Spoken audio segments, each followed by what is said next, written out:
If you're looking to rebuild connection in your relationships, then you should check out the Adventure Challenge. It's a mysterious scratch-off book with 50 unique and creative adventures where you don't know which one you'll do until you scratch it off. The ultimate goal is to inspire connection in your relationships through adventure and fun. They have 3 editions, one for couples, one for families, and one for friendships. So if you're feeling in a rut and in need of an adventure to reinvigorate your relationship, this book is perfect to get you out of your normal routine and to have some fun. Head on over to theadventurechallenge.com and use code CONNECT15 to get 15% off the Adventure Challenge books.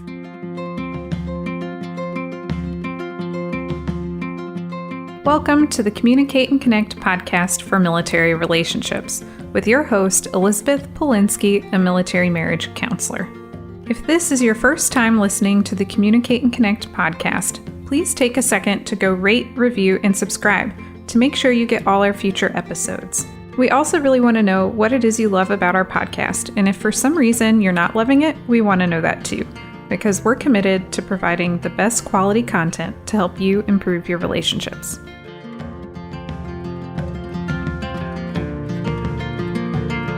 You're listening to episode 14 on the love versus career dilemma with Chad Garrett. Show notes can be found at www.elizabethpolinsky.lcsw.com.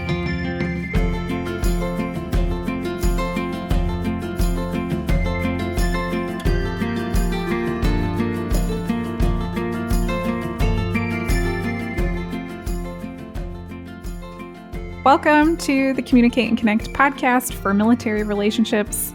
My name's Liz, and I'm really excited because today I have a pretty good friend of mine, Chad Garrett, who's here to kind of give a male perspective on relationships and especially military relationships and talk a little bit about his experiences. He's also a podcaster too, so I'm going to let him introduce himself and his podcast.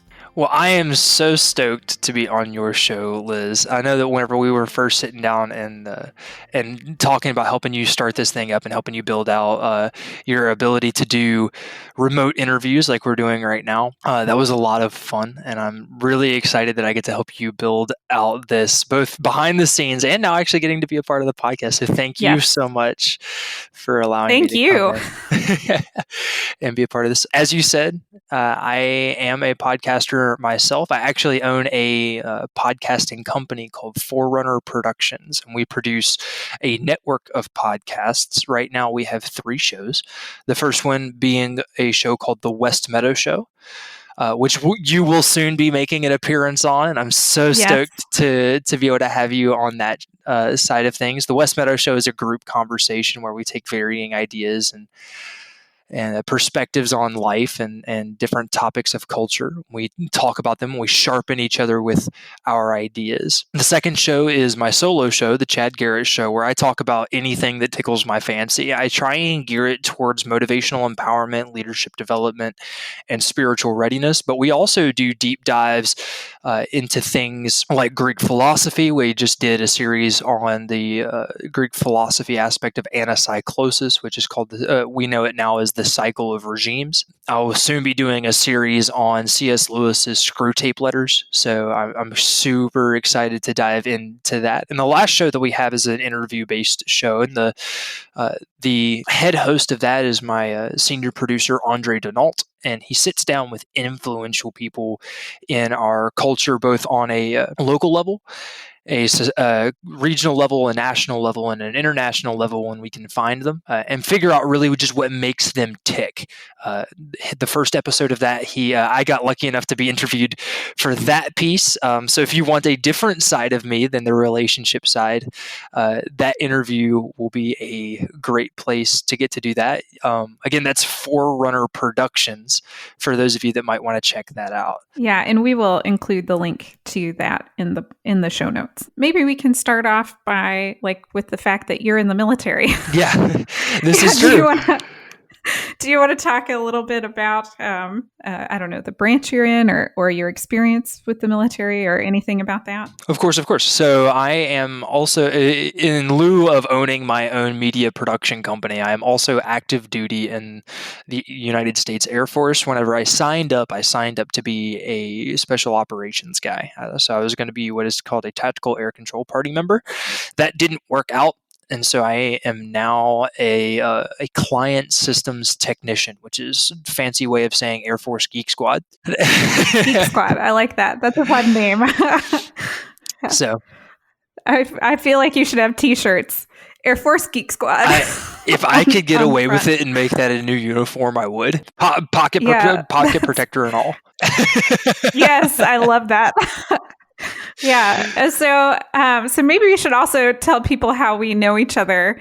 Do you want to share that or should I share that? I'll let you take the reins on this one. Okay. So as people know who have listened to this podcast or who know me, I am married and my husband and I do swing dancing. And we actually met, the way my husband and I met was through swing dancing. He does a lot of West Coast swing and I do a lot of Lindy Hop, and circumstances just somehow collided. I actually just randomly kind of knocked on his door and that's how we met, which is really fun. But when we moved here, my spouse, he started teaching West Coast dancing and I met Chad at our West Coast dance. This is class. True. So West Coast swing is a huge passion of mine. I used to be a professional ballroom dancer in Atlanta, and in the midst of doing that, I stumbled upon West Coast swing, got involved in that, took a hiatus from it when I joined the military, which broke my heart because,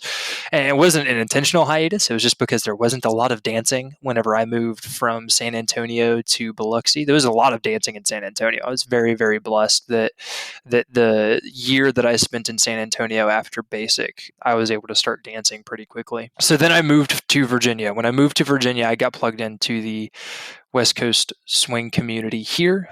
And your husband, being the instructor, or one of the instructors there, sort of was able to make introductions for us. And that is really, really awesome. Yeah. And you're like one of my favorite people that I've met there. I feel like we always have such fun, interesting conversations. So I'm glad that we get to have some that are recorded. Nights are, yeah. It always ends up being like everyone's going in and out of the house, getting drinks, watching TV, cracking jokes. And it's always just me and you out at the fire pit, just having some sort of like really deep theological conversation. Not theology as in like religion, but theological or philosophical. That's the word I'm looking for. Some type of deep philosophical conversation. Yeah. Yeah. I enjoy those a lot. As do I. So far on this podcast, I've had quite a few military spouses. Most of them have been female. And so part of what I was really looking forward to is having a discussion with you from kind of a male perspective of someone who's in the military about some of the relationship struggles that you've experienced in general or that have come along with military life. Yeah, of course. So I guess the most appropriate place to start would be with my most recent relationship. I met this young lady through dancing, and this was about a year ago. And her and I split up in January, and I was enraptured with this young lady. Like we went to the 74th Air Force Ball together, and I was making trips out to where she lived because it was a long distance relationship. So we met at a dance event in DC. And naturally, living in different places, I ended up doing a lot of traveling to get to see her and get to know her better. And one of the things that really caused that to come crashing down was the podcasting thing and the idea that I wanted to do public speaking and be a public figure as a career. I had this big ambition, or I still have. Didn't have. It wasn't a past tense. I have this massive ambition for what I want to do and what I want to accomplish in my life, and that, in a lot of ways, was one of the main catalysts. I think there were a lot of different things that fed into the end of that relationship, sadly, but it very much death by a thousand cuts. I believe distance being one of them, because it rather than getting to be around each other enough to really be able to ask questions and get to know who each other are. It was in short spurts, and the short spurts were amazing. They were really, really amazing. And I thought that I was going to marry this girl, like the full transparency. So when things ended, it threw me for a pretty good loop. Yeah, I remember when that happened, and I think if I were to think of like how I would summarize like the two big points that stood out to me from what you said is one is long distance. So many relationships don't make it long distance. And some do. And those I'm always like, wow, way to go. That's amazing.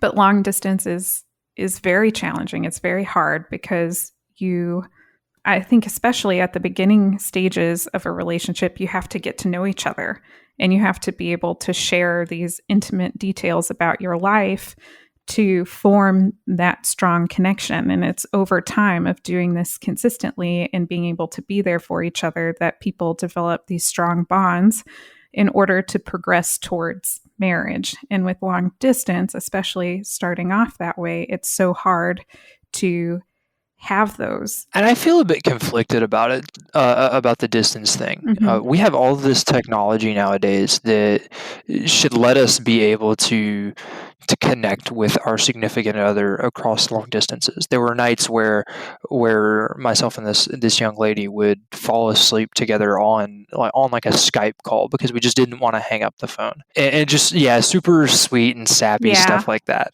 I threw that one in there because I know you like the feel goods. I love the sappy stuff. Yeah. So thank you. Yeah, I've got like little fun feelings right now. And I would conspire with her roommate to bring her flowers when she wasn't feeling good, and she would get video of it and send it to me of her taking it into her on her way to school and stuff.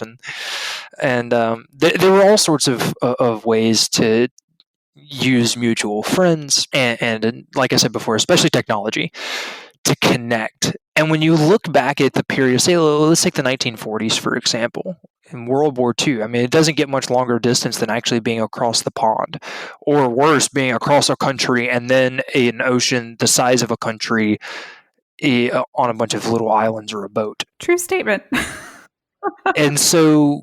And they didn't have Zoom calls. They didn't have these things. And even if they did have them, this is a time of war. We're talking about the time period of World War II. And so through letters, you have people being able to connect and stay together and work things out. I've found that there are more success stories coming out of World War II than there are detriment stories. And so I wonder why it seems so much harder for us to keep the longer distance relationships going in a time where the technology should make it easier for us to fill those divides. Yeah, I have some thoughts about that. I'll just maybe like give the caveat that I am not like an expert. My PhD is not in long distance relationships, But so that being said, the things that come to my mind are, one, it was a very different time.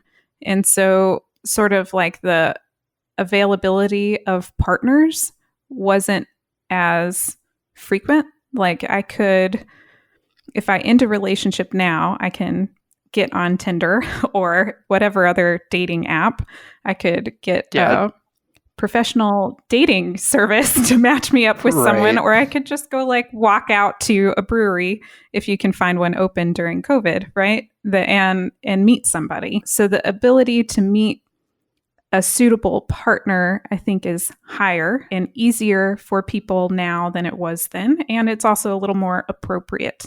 If I was thinking about like the time frame, there were maybe cultural aspects of living back then that would have frowned upon trying to go meet people in the same way that people do now. Yeah, I would agree with that. And I think that there was because people didn't have this massive digital community to be a part of, they were more plugged into their local communities, like the physical communities around them. And those physical communities are far more likely to hold you accountable to the commitment that you've made to a significant other. So, yes. And on top of that, because they were more community oriented, they had other avenues for support. This So I is think correct. in like our modern day relationships, my romantic partner is filling way more roles than they ever had to Yeah. fill in previous decades, and potentially centuries. Like my romantic partner now is my largest social support, especially if you think during this time with COVID, like this is the person that I hang out with now. It's not just the person that I raise a family with or have sex with or date, but now they're also my friend and my best friend and the person who provides emotional support and comfort for me and the person that I hang out with. Whereas in the past, someone didn't have to fill all of those roles because there was more of a community atmosphere where people could get those needs met in other places with friends, neighbors, and in sort of a non-sexual way. I agree. And I think that there are benefits and merits to both that time period and this time period. And I think that if we can somehow get our culture to a point where we can find a happy marriage of the two, getting back into our local communities, but still preserving the multiple roles that different partners are filling nowadays, I think that would be a really nice place to see our culture slide into. I agree. Yeah, but I think that's part of what makes long distance especially hard now my spouse and I were long distance for a year and a half, and that was very, very, Big very oof. painful. And yeah. Yeah. And we still saw each other at least once a month. And there were times where I would tell him, I almost feel like it would be easier if I could go an extended period of time without seeing you. But when I see you, I absolutely loved seeing him. Everything's great. All the world's worries go away. Yeah, it's wonderful, and I'm grateful that we live in today's time where I can do that. And at the same time, it's hard readjusting to the absence so frequently. I agree. And that was one of the things that a lot of people don't really look at whenever they come to military relationships is the amount of time that people spend in training, especially if you're in the special operations community or if you get reclassed out of any job that extends your time being in training. If you're a linguist, you spend a ton of time in school. And so whenever you're spending all of this time in school, so I spent the better part of 2 years in training whenever I would join the military, and only 8 weeks of that was in basic. And so we had in that year and a half. I was just thinking, if you're in a relationship when your partner joins the military, if they're in training for 2 years, then you could be long distance for 2 years. I watched a ton of my teammates go through something like that. It was intense to watch them deal with girlfriends, wives. One of our guys got special leave approved to fly home for a weekend to get married, and then he had to fly right back. Didn't even get to go on his honeymoon. But and also there are certain cultural aspects of different parts of the military where, like, said guy that flew home to get married, our chief signed off on it. Our chief supported him in that endeavor, but he also gave him a really crap time about it and tried to convince him not to get married. Like, you get both sides of the spectrum. You get really you get complications that you wouldn't really expect. I think is where I'm trying to go with that. When you join the military, you don't expect that your teammates are going to be trying to convince you to get out of a relationship, right? Like, that's not the first thing that you think of. You think that your boys are going to be supportive, that you got a girl back home, you're going to be writing each other, and you're going to be talking to each other. And it's going to be like this, the reunions are going to be super romantic like you see on YouTube. And the reality is that there are some people in the military, they're going to be like, bro, why are you getting married for? Yeah, which is interesting coming from like a spouse perspective of this push to be like family oriented and like support spouses and make sure the family unit is strong to support the military member. Mm-hmm. It's very conflicting. And I hear that.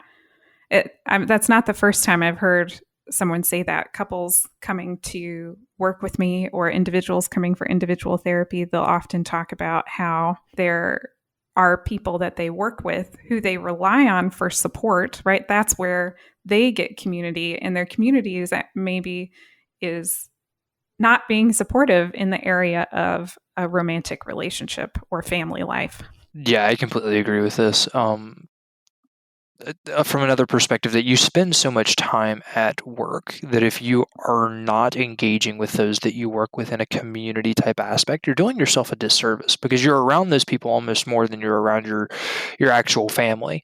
When you think about it, if you're working 8 to 10 hours a day, you account for time to sleep whenever you get home. You're spending more time at work than you do with your significant other, with your kids, with whoever.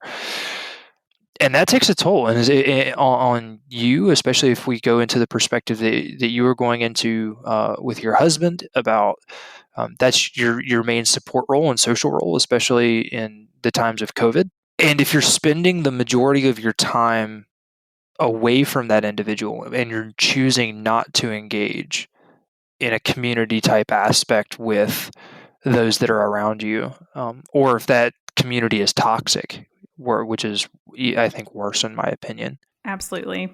That just adds undue stress to a relationship.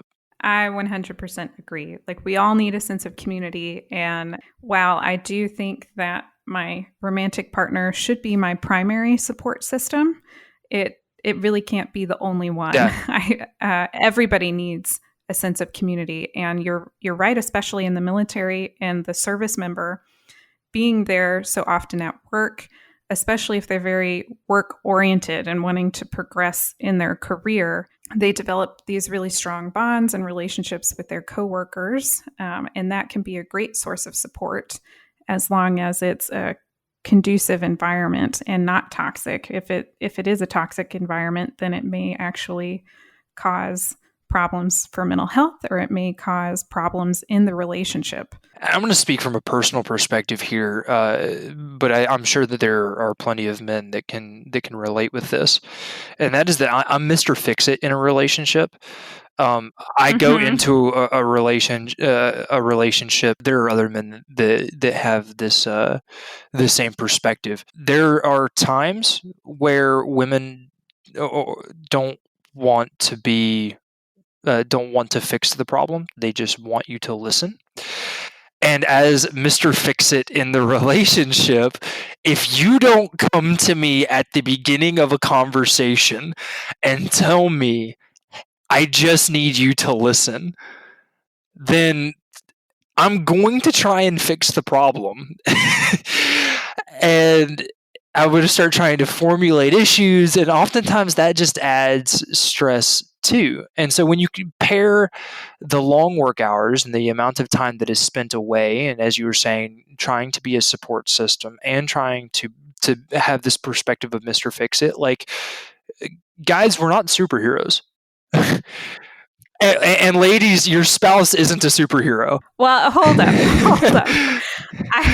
I don't think that they're expecting their spouse to be a superhero. So I can understand why you say that. Not always. I say that in half jest. Yeah.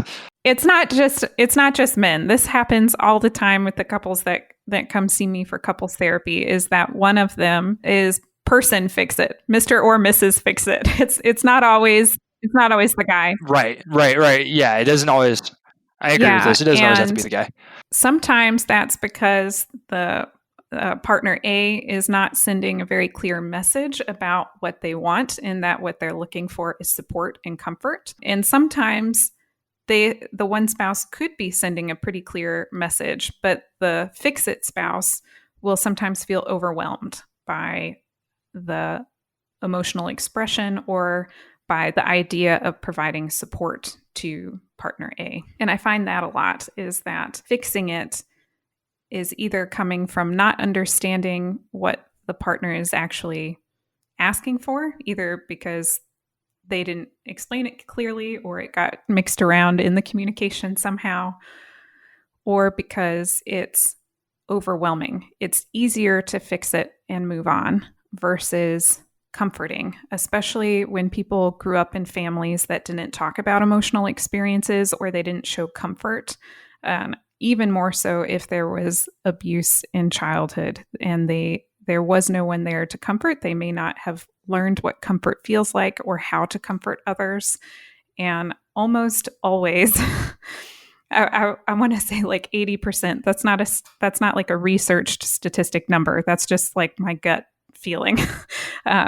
Just for clarity, is that most of the time when a partner comes to you and you feel the urge to fix it, what they're really wanting is comfort and support. But yeah, I can really understand that comes up all the time. And there's a desire to fix it because you love this person in front of you. Of course, you want to fix it. You don't want to see them in pain, or you don't want to see them in a negative situation that they're in. That makes so much sense. This is correct. So back to the training thing. The reason why I got into the topic of training is that was the other relationship prior to my second most recent relationship. So going back a step, before meeting the young girl through dance, this young lady through dance, I should say. Thanks for taking us back there. We went down a little road, so thanks for pulling us back. Yeah, of course. I was seeing. I went through a couple, two pretty serious relationships while I was in training, and the more recent one happened while I was in Biloxi, Mississippi, for the IT training that I went through. Me and this girl. So anyone that knows me knows that I'm a pretty. I wear my geek on my sleeve. So I'm into video games and anime and weird things like K-pop and all this other stuff. And for once in my life, I found somebody that kind of jived with me on that level. And to give you an idea, like me and this young lady were serious enough to where we actually went through a couples counseling type of thing, not because we were having issues with each other, but because we wanted to try and prepare for the long distance relationship that was coming, because I was getting stationed in Virginia and she was going to Osan, Korea. She didn't even make it to Osan before we broke up. And a lot of that is just because I was like, hey, I just need you to chill. Like I was very transparent with this young lady, being like the distance is going to be hard enough. We just have to be chill and relax and take it step by step, day by day, and we'll just figure it out as we go. But if we stress each other out with this thing, it's not going to work out. I had been through enough long distance relationships, even at the age of 24 in my life, or 23 at the time, I should say, to know that, like, if you put undue stress on the relationship, like the distance is going to stress you out enough. If you're putting extra undue stress on the relationship, it's just not going to work. Well, when I left, so did some of her other friends, and she slipped into, I wouldn't want to call it depression, but she definitely got Very really sad. emotional and just, just very, very, very sad. Definitely some emotional distress, and she got help with that. She went through the chaplain's corps to get help with that. But the emotional distress that she went through in that period, I think, it was a catalyst to her not being able to sort of heed my desire to just take things easy and go step by step, not worry about what's happening with things, and it eventually led to the particular downfall of that relationship. So that's just another example of how distance compounds issues. If there's an issue in the relationship, I have found that distance takes it and multiplies it by 3. I think as you're talking about that, what comes to my mind is that we all need security, safety and security in the relationship, and a confidence in the relationship that it's solid and it's going to last. And especially with long distance. Yes. And if if you guys weren't engaged, or if it hadn't gotten to that point of like seriousness or committedness, then there could have been, I'm imagining there could have been a lot of anxiety about, is this person really going to be there for me? Can I count on them? What sort of assurances do I have going forward into this long distance relationship that we're going to be okay. And if that was the case, then I could see how that would also put a lot of pressure on the relationship, which is exactly what you didn't want. Yeah. And it probably comes from that feeling of like a lack of security. And if you know me at all, you know that I'm a very busy individual, and I'm not going to just try. I don't want to paint this as though I'm infallible. I'm not. There are things that I could have done. Like I could have communicated with her better, and I could have spent more time on the phone. I could have made more time for her in certain ways and aspects. But being away from the training realm and getting back to real life was a huge boon for me, and I jumped at it, like a lion on a gazelle in the Serengeti, right? Like I was after it. And if you know me at all, you know that I am busy, right? I am active duty military. I'm a officer in my Toastmasters club because public speaking is a huge part of doing the podcasting and everything. I'm writing multiple books. I'm trying to run the networking, the side of the company to make sure that we have interviews, that we have special guests coming on to the show. I'm building set pieces rather than like resourcing out to get things built for our sets. I go out and I build them myself so that it's more cost effective for us because I don't have a ton of money to be able to build this company on. So finding innovative ways to save money to be able to take that money and plug it into marketing or something like that is a huge deal. And so I didn't. Right. Yeah. This goes back to my ambition. And because of the level of my ambition and how many things are required from my ambition, there would be times where I wouldn't talk to her for a full day or sometimes 2 days because I would be go. And I just wouldn't look at my phone. I wouldn't think about it. And that really bothered her. That really messed with her. She needed more attention than that, and I couldn't provide that. Or if I could have provided that, it would have cost me attention that I was otherwise putting on different things.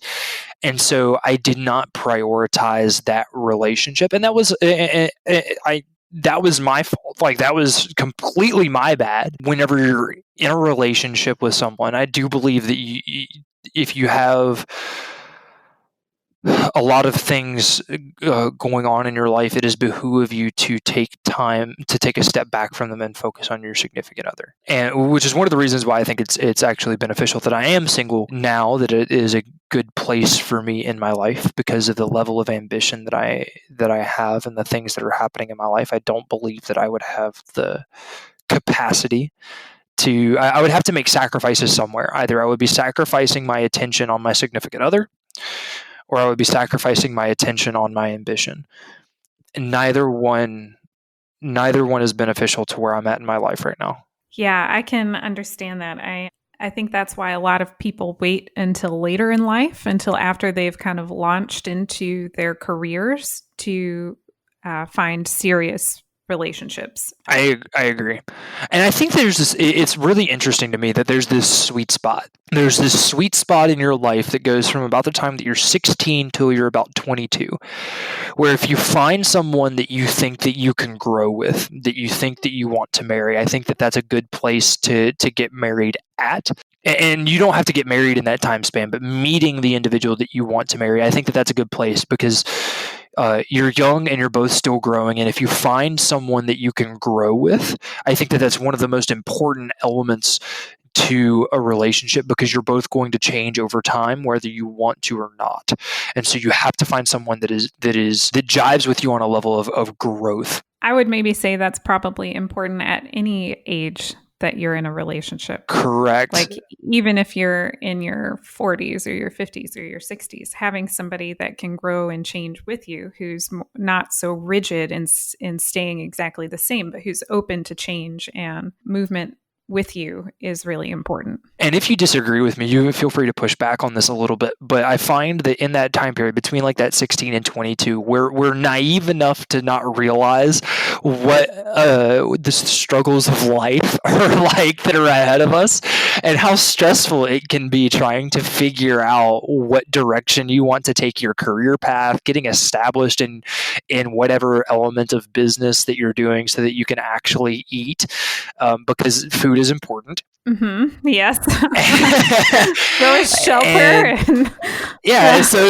So shelter and the things and we live in a society where all of those things require money. And so you have to figure out a way to make money so that you can have the things that you need. Once you break that threshold, there's a time period somewhere in between the time that you turn 20 and about the time that you're like 24 or 26, where that dawns on you that you really have to find a way to focus down and to set a direction for your life. And it takes a while for you to figure that out. I wasn't until I was late into my 22nd year of life, into my 23rd, that I realized that I wanted to be a public figure, that I wanted to do public speeches. And then that public speech path led me down the route of podcasting. And then I realized that my true passion was actually giving people opportunities and inspiring people. And so I decided, you know what, I'm going to take my entrepreneurial spirit and I'm going to build a company that is based on inspiring people and giving people opportunities that they may not otherwise have. And I do that through the podcast, and I do that through my public speeches, and I do that through how I run my company. But it took me years to figure out how to do that. And now that I've figured it out, it's going to take me more years to actually get established in that way. And bringing in another individual into my life in this period of uncertainty where all of this could come collapsing down and I could end up being homeless is quite scary. And I think that that's quite scary for anyone. I think that that's one of the reasons why in that first relationship that we talked about, why my ambition was such a big catalyst. Because as you were talking about before, individuals require safety. They require security. They require confidence in the relationship. And that doesn't just come from an emotional perspective. It also comes from a financial perspective. Any intelligent human being wants to know that they're not going to marry someone that mismanages their money or that is going to end up causing them to be homeless. Yeah, I would agree. Yeah, and it comes maybe down to, I need to know that you care about me enough that you're not going to do things that are going to harm us and that would lead to us being homeless.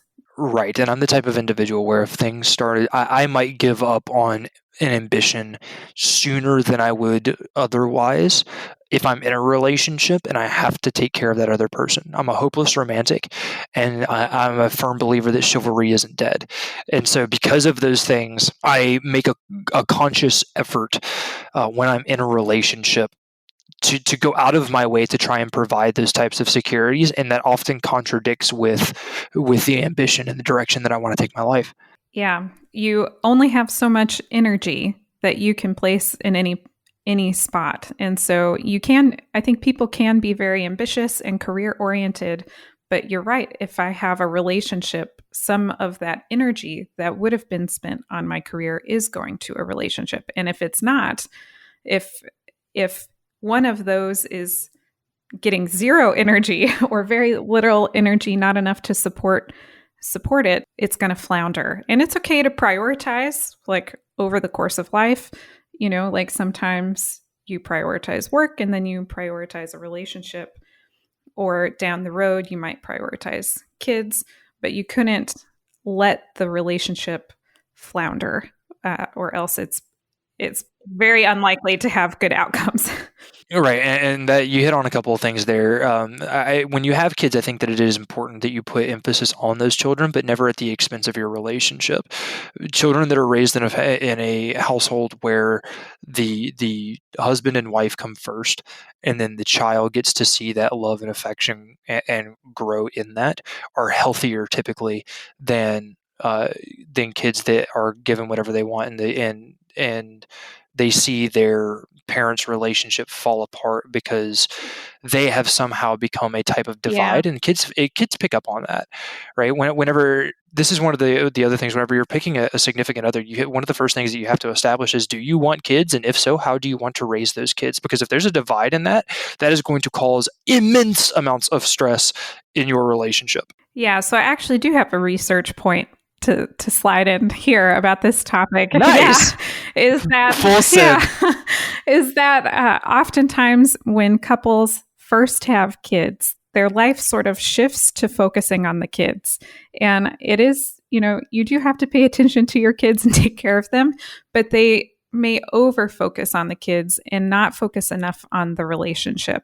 And really, if you have a solid relationship with your spouse and that is going good, it's going to also help your kids. So even oftentimes in family therapy, one of the first things that we would have to do is make sure that the relationship between the spouses is good, because that's going to trickle down and impact the entire family. That being said, we're running out of time, so we'll have to do this again because we didn't get to nearly everything that we wanted to talk about. No, we did not. But this is like every conversation we ever have. Absolutely, this is correct. So, yep. Yeah. So maybe I'd just like to ask towards the end, are there any sort of summary points? If you were talking to somebody who was in the military or who was in a relationship that was long distance, would you have any advice that you would want to share with them, especially if it was advice that you hadn't gotten yourself? Yeah. No, point number one is definitely be careful who you're spending time around. They're in the military, just as there is with regular life, there are going to be good people and there are going to be bad people. And who you choose to spend your time around is going to directly impact your thought process. Show me your friends and I'll show you your future type of idea. If you're the people that you're spending your time around are feeding into your relationship and are a good support system, and are like, hey man, you have a friend and they're like, hey man, when's the last time that you took your wife on a date? Right? That's the type of people that you want to be around. In the same vein, if you're around people like that chief that was a part of us and he's trying to convince you not to get married, the amount of stress and the amount of thoughts that are going to be running through the back of your head, whether you want them to or not, are going to be negative, and that is going to have a negative impact on your relationship. So be careful who you spend your time around. That's point number one. Point number two, long distance.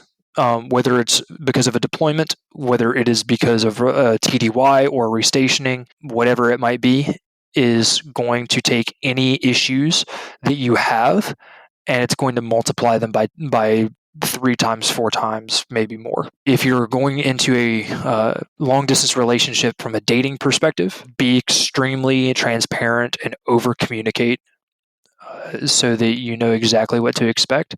And if you're about to go on a TDY or a deployment, get all of your pain points, get as many of them ironed out as you can before you leave, because those whatever issues that you have whenever you leave are going to fester in both you and your significant other while you are gone. I love those takeaways. Yeah. So thank you.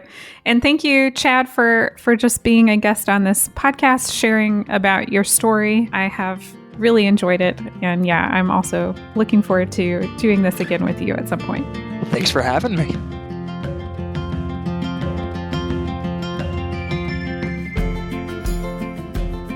I hope you enjoyed today's episode. If so, please take a second to go rate, review, and subscribe so you get all of our future episodes. Make sure to check out the show notes to sign up for our free 10-week relationship email course. This email course is really designed for people who are maybe having trouble with communication or connection in their relationship, and helping them develop some quick wins right away to start improving it.